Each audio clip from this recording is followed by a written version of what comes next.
Hello friends, welcome to my channel Papiya's art and blog. আজ আমি তোমাদের সাথে শেয়ার করব কিভাবে মোমোর সস তৈরি করব। এটা তোমরা অন্য কোনো চাইনিজ বা ইটালিয়ান খাবারের সাথেও খেতে পারবে। প্রথমে টমেটোগুলো ভালো করে ধুয়ে নিলাম, তারপর নিয়ে নিলাম সয়া সস, রসুন কুচি, টমেটো সস, আদা কুচি, শুকনো লঙ্কা, ভিনিগার আর গোলমরিচের গুঁড়ো। গোলমরিচের গুঁড়োটা আমি বাড়িতে তৈরি করিনি, তোমরা চাইলে বাড়িতে তৈরি করে নিতেই পারো।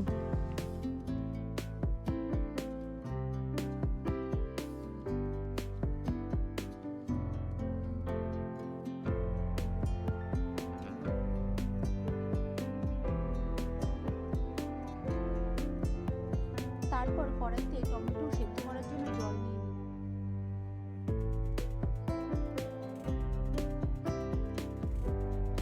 আর তারপর টমেটো ও শুকনো লঙ্কাগুলো দিয়ে দিলাম।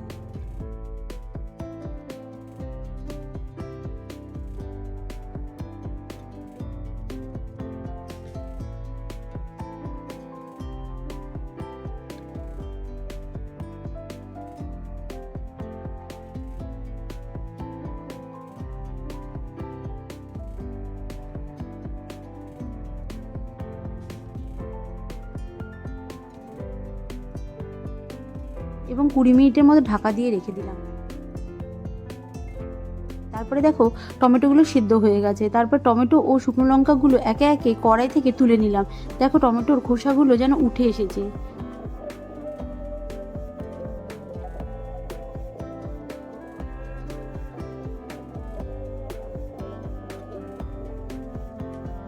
তারপর আস্তে আস্তে খোসাগুলো ছাড়িয়ে নিলাম।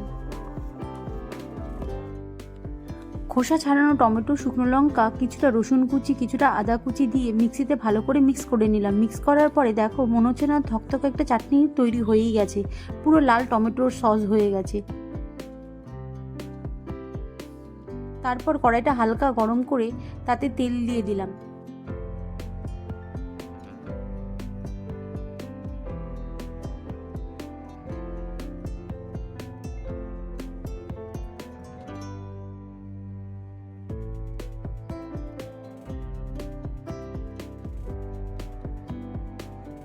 তারপরে একে একে রসুন কুচি, আদা কুচি ভেজে নেব এবং দিয়ে দেব স্বাদ মতো নুন।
যেমন রসুন কুচি ও আদা কুচি রং হালকা বাদামি হয়ে আসবে, তখন তাতে দিয়ে দেব আগে থেকে করে রাখা মাখা টমেটো চাটনিটা।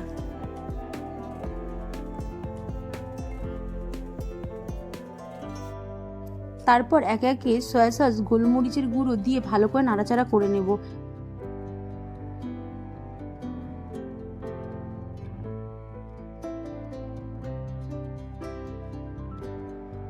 কিছুটা ঘন হয়ে আসলে টমেটো সস দিয়ে দেবো। যেহেতু পুরোটাই টমেটো দিয়ে তৈরি তাই টমেটো সসটা বেশি দিলাম না, অল্প করেই দিলাম। তারপর দিয়ে দেবো কিছুটা ভিনিগার। তারপর মৃদু আছে 20 মিনিট মতো নাড়াচাড়া করার পরে রেডি হয়ে গেল মোমো সসটা। ফাইনাল লুকটা দেখো, পুরো দোকানের মতোই হয়েছে মোমো সসটা। তোমরাও ট্রাই করে দেখতে পারো। ভিডিওটা ভালো লাগলে লাইক ও সাবস্ক্রাইব করো। আবার দেখা হচ্ছে পরের ভিডিওতে।